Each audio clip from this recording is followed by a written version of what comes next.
Welcome to TNPSC லட்சிய விதைகள். நம்ம இந்த வீடியோ பதிவில் என்ன பார்க்க போகிறோம் அப்படின்னா, குரூப் 2A மெயின்ஸ் இருக்குது இல்லையா, கம்ப்யூட்டர் பேஸ்ட் டெஸ்ட்டாக நடக்க போகிறது இல்லையா, அதனுடைய வேர் டு ஸ்டடி தான் அடுத்தடுத்து நம்ம பார்க்க போகிறோம் அப்படின்னு சொல்லிட்டு நேற்றே வந்துட்டு ஒரு வீடியோ பதிவில் நான் வந்து சொல்லியிருந்தேன். ஓகேங்களா?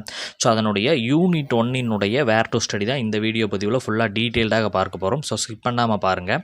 ஓகேங்களா? ஃபர்ஸ்ட் ஆஃப் ஆல் வந்துட்டு இது வந்து ஜிகேக்கானது. ஓகேங்களா? ஸோ அது பார்க்குறதுக்கு முன்னாடி ஒரு குவாட்ஸ் வந்து பார்க்கலாம். ஓகேங்களா? நிறைய நண்பர்களுக்கு வந்து தேவைப்படக்கூடிய ஒரு விஷயம் தான். ஓகேங்களா? முடியாது என நினைத்தால் பல காரணங்கள் உண்டு, முடியும் என நினைத்து இலக்குகளில் கவனம் செலுத்துங்கள். ஓகேங்களா? ஸோ நம்மில் பல பேர் வந்துட்டு இது நம்மளால் முடியுமா, முடியாதா, படிக்கலாமா, வேணாமா, இல்லை அடுத்த எக்ஸாம் படிக்கலாமா என பல கன்ஃபியூஸில் இருப்பீங்க. ஸோ நீங்கள் இன்னும் ஸ்டார்ட் பண்ணல அப்படின்னா தயவுசெய்து ஸ்டார்ட் பண்ணுங்கள். ஏன்னா உங்களுக்கு ஒரு வேளை வந்துருச்சு அப்படின்னா ரிசல்ட் வந்ததுக்கப்புறம் ஜஸ்ட் 2 months தான் உங்களுக்கு டைம் இருக்கும். ஸோ அதை நீங்கள் ரிவிஷன் பண்ணுறதுக்கு பயன்படுத்தினா மட்டும்தான் உங்களால் வெற்றி அடைய முடியும். ஓகேங்களா?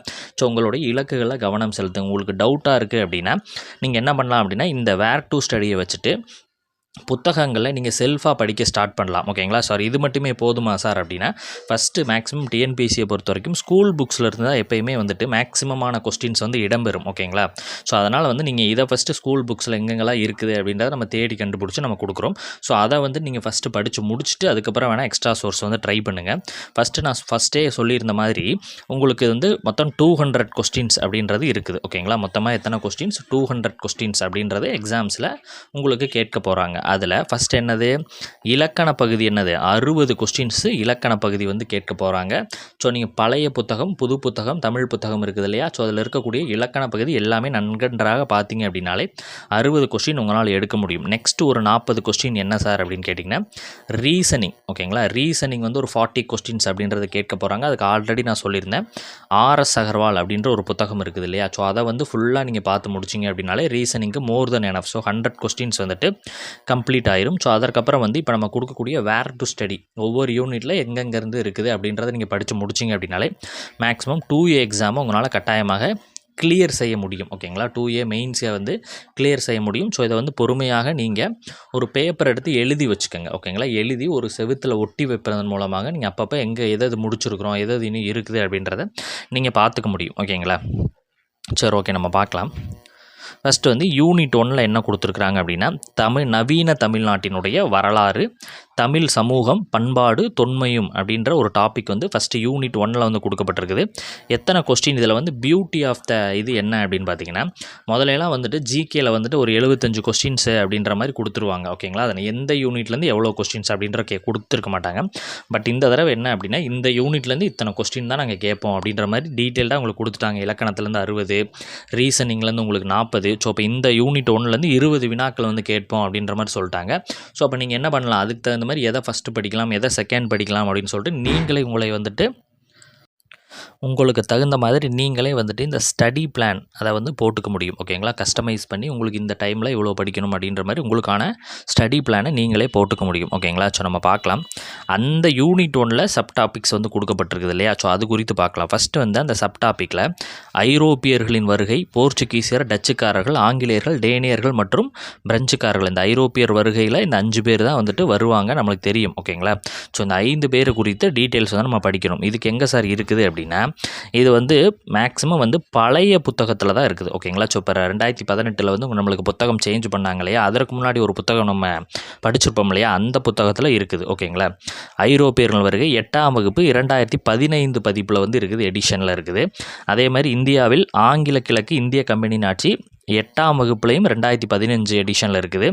காரன் வாலிஸ் பிரபு அது வந்து 8ஆம் வகுப்பில் 2015 எடிஷனில் இருக்குது. வில்லியம் பெண்டிங் பிரபு 8ஆம் வகுப்பு 2015 எடிஷனில் இருக்குது. டல்ஹௌசி பிரபு பற்றி 8ஆம் வகுப்பு 2015 எடிஷனில் இருக்குது. ஐரோப்பியர்கள் வருகை 8ஆம் வகுப்பு இப்போ புது புத்தகத்தில் இருக்குது. ஓகேங்களா? 8ஆம் வகுப்பில் லெசன் 1 ஹிஸ்ட்ரியில் லெசன் 1 புது புத்தகத்துலையும் இந்த ஐரோப்பிய வருகை அப்படின்றது இருக்குது.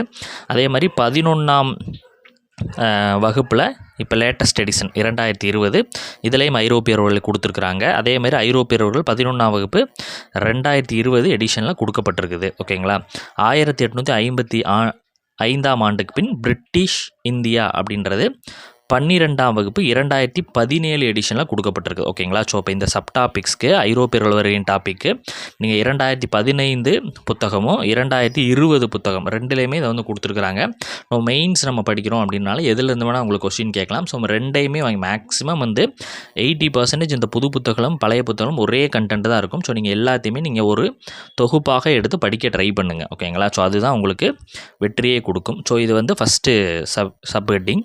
இரண்டாவது, இந்த ஆங்கிலேய பிரெஞ்சு ஆதிக்க போட்டி, ஆங்கிலேய மைசூர் போர், ஆங்கிலேய மராத்திய போர் அப்படின்ற சப்ஹெட்டிங் அது எங்கெங்கே இருக்குது அப்படின்னா, இந்த ஆங்கிலேய பிரெஞ்சு ஆதிக்க போட்டி கர்நாடக போர்கள் அப்படின்ற டாப்பிக்கில் 8ஆம் வகுப்பு 2015 எடிஷனில் கொடுக்கப்பட்டிருக்குது. ஓகேங்களா. அதேமாதிரி ஆங்கில ஆட்சியின் விளைவுகள் அப்படின்றது நம்ம புது புத்தகம் 11th புக் இருக்கு இல்லையா, ஹிஸ்ட்ரி, அது 2020 எடிஷன் அதில் கொடுத்துருக்குறாங்க. ஆங்கில ஆட்சிக்கு எதிரான தொடக்ககால எதிர்ப்புகள் அப்படின்றது 2020 11th புக்கில் இருக்குது. ஓகேங்களா. வர்த்தகத்திலேருந்து பேரரசு வரை அப்படின்றது இப்போ 8ஆம் வகுப்பு புது புத்தகத்தில் உங்களுக்கு இருக்குது. ஓகேங்களா. ஸோ இந்த நாளுமே நோட் பண்ணி வச்சுக்கோங்க. ஓகேங்களா. அடுத்தது பாளையக்காரர்களின் கிளர்ச்சி, வேலூர் கழகம் அப்படின்னு சொல்லிட்டு டைட்டில் போட்டு நம்மளுக்கு கொடுத்துட்டாங்க. ஸோ நம்ம எங்கெங்கே படிக்கணும், பாளையக்காரர்களின் கிளர்ச்சி அப்படின்றது 12ஆம் வகுப்பு புத்தகத்தில் ஹிஸ்ட்ரியில் ஓகேங்களா 2015 எடிஷனில் இருக்குது. அதேமாதிரி வேலூர் கழகம் 12ஆம் வகுப்பு பழைய எடிஷனில் 12ஆம் வகுப்பில் இருக்குது. மக்கள் புரட்சி அப்படின்றது இப்போ லேட்டஸ்ட் 8ஆம் வகுப்பு புத்தகத்தில் இருக்குது உங்களுக்கு 4வது லெசன். ஓகேங்களா. ஆங்கில ஆட்சிக்கு தொடக்ககால எதிர்ப்புகள் அப்படின்னு 11th புக்கு 2015 எடிஷனில் உங்களுக்கு கொடுக்கப்பட்டிருக்குது. ஆங்கில ஆட்சிக்கு எதிராக தமிழகத்தில் நிகழ்ந்த தொடக்ககால கிளர்ச்சிகள் 10ஆம் வகுப்பு இப்போ புது புத்தகம் இருக்குது இல்லையா. ஸோ அதில் வந்து தொகுதி 1 லெசனில் இருக்குது. ஓகேங்களா. ஓகே. அடுத்த டாபிக் சப்ஹெட்டிங். ஓகேங்களா. 18ஆம் வகுப்பு மற்றும் 19ஆம் நூற்றாண்டின் சமூக சமய சீர்திருத்தங்கள், கிறிஸ்தவ சமய இயக்கங்கள், பிரம்ம சமாஜம், ஆரிய சமாஜம், பிரம்ம ஞான சபை, ராமகிருஷ்ண மிஷன் இதெல்லாம் எங்கே இருக்குது அப்படின்னா 19ஆம் நூற்றாண்டில் சமூக சமய சீர்திருத்த இயக்கங்கள் அப்படின்றது 10ஆம் வகுப்பு 2015 எடிஷனில் இருக்குது. அதே மாதிரி 19ஆம் நூற்றாண்டில் சமூக சமய சீர்திருத்தங்கள் அப்படின்னு புது புத்தகம் 10ஆம் வகுப்பு புத்தகத்தில் இருக்குது. ஓகேங்களா. நவீனத்தை நோக்கி அப்படின்றது 11ஆம் வகுப்பு ஹிஸ்ட்ரியில் 2019 வந்தது. அது புது புத்தகம் தான். பார்ட் 2 தொகுதி 2 வந்து இருக்குது. சமூக சமய சீர்திருத்த இயக்கங்கள் 12ஆம் வகுப்பு ஹிஸ்ட்ரி 2015 எடிஷனில் உங்களுக்கு இருக்குது. காலங்கள் தோறும் இந்திய பெண்களின் நிலை என்பது 8ஆம் வகுப்பு புது புத்தகத்தில் இருக்குது. ஓகேங்களா. ஸோ இதெல்லாம் நோட் பண்ணி வச்சுக்கோங்க. அடுத்தது, தமிழ்நாட்டில் ஆங்கில கிழக்கிந்திய கம்பெனியின் ஆட்சியின் சீர்திருத்தங்கள் என்பது கிராம சமூகமும் வாழ்க்கை முறையும் என்பது 8ஆம் வகுப்பு புது புத்தகத்தில் உங்களுக்கு கொடுத்துருக்குறாங்க. ஓகேங்களா. ஓகே. அடுத்தது, தமிழ்நாட்டில் விடுதலை போராட்டத்தின் எழுச்சி, சென்னை வாசிகள் சங்கம், மெட்ராஸ் மகாஜன சபை, ஐஎன்சி, சுதேசி இயக்கம், தமிழ்நாட்டில் மிதவாதிகள் அப்புறம் தீவிரவாதிகள், தன்னாட்சி இயக்கம், ஒத்துழையாமை இயக்கம், சட்ட மறுப்பு இயக்கம், வெள்ளையனே வெளியேறு இயக்கம் இது குறித்த டீட்டெயில்ஸ்லாம் எங்கே இருக்குது அப்படின்னா, இந்திய விடுதலை இயக்கத்தில் தமிழ்நாட்டில் பங்கு 10ஆம் வகுப்பு 2015 எடிஷன் ஹிஸ்ட்ரி. ஓகேங்களா. ஸோ தமிழ்நாட்டில் விடுதலை போராட்டம் இப்போ புது 10வது புத்தகத்தில் இருக்குது. இந்தியாவில் தேசிய எழுச்சி அப்படின்றது 12ஆம் வகுப்பு ஹிஸ்ட்ரி புது புத்தகத்தில் இருக்குது. தீவிர தேசியவாதத்தின் எழுச்சியும் சுதேசி இயக்கமும் 10ஆம் வகுப்பு புது புத்தகத்தில் இருக்குது. இந்திய தேசிய இயக்கத்தில் தமிழ்நாட்டின் பங்கு என்பது 12ஆம் வகுப்பு ஹிஸ்ட்ரி 2015 எடிஷனில் பழைய புத்தகத்தில் இருக்குது. ஓகேங்களா. ஓகே. அடுத்தது, பண்டைய தமிழ் சமூக தொல்லியல் அகழ்வாராய்ச்சி, அரிக்கமேடு, ஆதிச்சநல்லூர், கீழடி, சங்க இலக்கியங்கள் இது குறித்து நம்ம பார்க்கலாம். இந்திய தேசிய இயக்கத்தில் தமிழ்நாட்டின் பங்கு 12th ஹிஸ்ட்ரியில் பழைய எடிஷன் அதாவது பழைய புத்தகத்தில் நம்ம இருக்குது இந்த பாடம். தமிழகத்தின் பண்டைய நகரங்கள் என்பது புது புத்தகம் 6வது புத்தகத்தில் இருக்குது. தமிழ்நாட்டில் கலையும் இந்த கலையும் கட்டடக்கலையும் என்பது 7ஆம் வகுப்பு புது புத்தகத்தில் இருக்குது. தமிழகத்தில் சமணம், பௌத்தம், ஆசீவக தத்துவங்கள் என்பது 7th புக்கு புது எடிஷனில் இருக்குது. தொடக்ககால தமிழ் சமூகம் மற்றும் பண்பாடு என்பது 9ஆம் வகுப்பு புது புத்தகத்தில் இருக்குது. தென்னிந்தியாவில் சமுதாய உருவாக்கம் அப்படின்றது 11ஆம் வகுப்பு ஹிஸ்ட்ரி புது புத்தகத்தில் வந்து இந்த தென்னிந்தியாவில் சமுதாய உருவாக்கம் அப்படின்ற பாடகம் இருக்குது. இது மட்டும் போதுமா சார் அப்படின்னா கிடையாது. இப்போ கரண்ட் அஃபேர்ஸ் வந்து நம்ம போடுறோம் இல்லையா, கரண்ட் அஃபேர்ஸ் வந்து இப்போ நேற்று கரண்ட் அஃபேர்ஸ் அந்த ஆகஸ்ட் நம்ம லேட்டஸ்ட்டாக போட்டிருந்தோம் இல்லையா. ஸோ அந்த வீடியோவில் கூட பார்த்தீங்கன்னா இப்போ கீழடி அகழாய்வில் என்னென்ன பொருள்கள் கண்டுபிடிக்கிறாங்க, விருதுநகர், வெம்பக்கோட்டையில் என்ன கண்டுபிடிக்கிறாங்க, ஸோ இந்த மாதிரி நிறைய விஷயங்கள் வந்து நம்ம சிஏயில் வந்து அப்டேட் பண்ணிகிட்டு இருக்கிறோம் இல்லையா. ஸோ அது குறித்து உங்களுக்கு கொஸ்டின்ஸ் வரதுக்கு வாய்ப்பு இருக்குது. அதே மாதிரி தொல்லியல் துறை ஆர்கியாலஜி டிபார்ட்மெண்ட்டினுடைய வெப்சைட் இருக்குது இல்லையா. ஸோ அதில் வந்து முகப்பில் ஹோமில் வந்து சில விஷயங்கள் வந்து உங்களுக்கு கொடுத்துருப்பாங்க. ஸோ அதை குறித்து டவுன்லோட் பண்ணியும் நீங்கள் படிச்சுக்கோங்க ஒரு தடவை. ஓகேங்களா. ஸோ அதுவும் உங்களுக்கு ஹெல்ப் பண்ணும். ஓகேங்களா. கரண்ட் அஃபேர்ஸும் நீங்கள் இதுக்கு வந்து படிக்கணும் அப்படின்றத தெரிஞ்சுக்கோங்க. அடுத்து திருக்குறள் அப்படின்ற டாப்பிக்கு. மனிதநேயத்திற்கும் வாழ்க்கை முறைக்கும் திருக்குறளில் உள்ள தத்துவ சிந்தனைகள், மானுட மேன்மைக்கான திருக்குறள் கருத்துக்கள், திருக்குறள் காட்டும் வாழ்க்கை நெறி, சமூக நெறி, மேலாண்மை சிந்தனை உள்ளிட்ட பொது கோட்பாடுகள். இதுக்கு என்ன சார் பண்ணணும் அப்படின்னா, நம்ம புது புத்தகம் பழைய புத்தகம் ரெண்டும் இருக்குது இல்லையா? ஸோ இதில் 6 to 12 உங்களுக்கு திருக்குறள்கள் கொடுக்கப்பட்டிருக்குதுல்ல, அதாவது ஃபர்ஸ்ட் ஆஃப் ஆல் வந்துட்டு அந்த புது புத்தகம் பழைய புத்தகம் இருக்கிறது என்னென்ன திருக்குறள் இருக்கோ அந்த திருக்குறள் படிச்சுக்கோங்க. ப்ளஸ் அதனுடைய விளக்க உரை வந்து படிச்சுக்கோங்க. ஓகேங்களா? ஸோ இப்போ வந்து ஒரு திருக்குறள் இருக்குது அப்படின்னா அந்த திருக்குறளுக்கான அர்த்தம் என்ன அப்படின்றத படிச்சுங்க. இனிய உளவாக இன்னாத கூறல் கனி இருப்ப காய் கவர்ந்தற்று அப்படின்னா, நம்ம காய் இருக்கும்போது கனியை கனி இருக்கும்போது காயை உண்ணக்கூடாது அப்படின்ற மாதிரி ஒரு கொட்டேஷன் சொல்லுவாங்க இல்லையா? ஸோ அந்த மாதிரி அதனுடைய விளக்க உரையை வந்து படிச்சுக்கோங்க. அதிலிருந்து அந்த விளக்க உரையிலேருந்து தான் உங்களுக்கு கொஸ்டின் வர்றதுக்கு மேக்ஸிமம் வந்து சான்சஸ் இருக்குது. ஓகேங்களா? அதே மாதிரி திருக்குறளில் 2 லைன் கொடுத்துட்டு அதில் வந்து ஏதாவது ஒரு நடுவில் ஒரு பிளேஸை விட்டுட்டு அதிலிருந்து உங்களுக்கு கொஸ்டின் கேட்கலாம். இந்த டைப்பில் தான் உங்களுக்கு கொஸ்டின் கேட்பாங்க. ஓகேங்களா? ஸோ அதனால் புது புத்தகத்தையும் பழைய புத்தகத்தில் இருக்கிற திருக்குறள் ப்ளஸ் விளக்க உரை ரெண்டுமே படித்து வச்சுக்கோங்க. ஓகேங்களா? சரி, ஓகே. விடுதலை போராட்டத்தில் தமிழர்களின் பங்கு, இலக்கியவாதிகள், ஊடகவியலாளர்கள், பெண்ணுரிமை செயல்பட்ட போராட்டங்களின் வகைகள், புரட்சி பாடல்கள், 19ஆம் நூற்றாண்டு இந்த 20ஆம் நூற்றாண்டினுடைய சமூக அரசியல் இயக்கங்கள், நீதி கட்சி, சுயமரியாதை இயக்கம், திராவிட இயக்கம், தனித்தமிழ் இயக்கம், தமிழ் சமூக சீர்தாழ்மை, தந்தை பெரியார், அறிஞர் அண்ணா போன்றவங்களாம் உட்பட்டவங்க. ஓகேங்களா?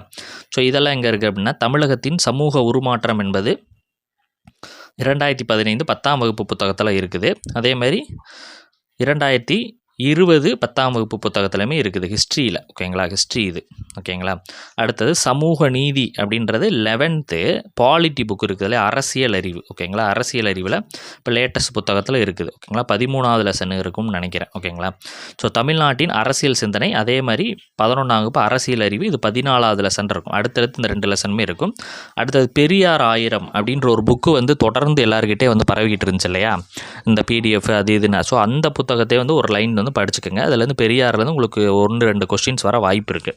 ஸோ நீங்கள் இதை படிச்சிங்க, இதை மட்டுமே ஃபஸ்ட்டு படிச்சிங்க அப்படின்னா உங்களுக்கு 20 கொஸ்டின்லேருந்து தாராளமாக ஒரு 10லேருந்து ஒரு 15 கொஸ்டின்ஸ் கிட்டலாம் அடிக்க முடியும். ஓகேங்களா? நீங்கள் இதை படிச்சுட்டு தான் நீங்கள் எக்ஸ்ட்ரா சோர்ஸ்க்கு நீங்கள் போகணும். ஏன்னா உங்களுக்கு இருக்கிறது 3 மாத காலம் தான். டிசம்பரில் ரிசல்ட்டு, அடுத்தது பிப்ரவரியில் உங்களுக்கு என்னது எக்ஸாம்ஸ் வந்து வைக்க போகிறோம், மெயின்ஸ் அப்படின்ற மாதிரி சொல்லிட்டாங்க. ஸோ வந்துட்டு இந்த 3 மாத காலத்துக்குள் நீங்கள் இதை படிப்பதே உங்களுக்கு பெரிய விஷயமாக இருக்கும். ஸோ வந்து ஃபஸ்ட்டு இதை படித்து முடிச்சுருங்க. ஓகேங்களா? இன்னும் நீங்கள் சப்ஸ்கிரைப் பண்ணாமல் இருந்தீங்க அப்படின்னா சப்ஸ்கிரைப் பண்ணிட்டு வீடியோ பாருங்கள். நம்ம அடுத்தடுத்த வீடியோ பதிவுகளில் யூனிட் 2, யூனிட் 3 இந்த மாதிரி விஷயங்கள்லாம் நம்ம பார்க்கலாம். ஓகேங்களா? ஸோ இதை வந்து நீங்கள் எழுதி வச்சுக்கோங்க. இல்லை பிடிஎஃப் வேணும் அப்படின்னாலும் நீங்கள் வந்து டெலகிராமில் ஜாயின் பண்ணிக்கோங்க. டெலகிராமில் சார் பிடிஎஃப் அப்படின்னு மெசேஜ் போடுங்க, நான் உங்களுக்கு டெலகிராமில் போட்டு விட்றேன். ஓகேங்களா? தேங்க்யூ.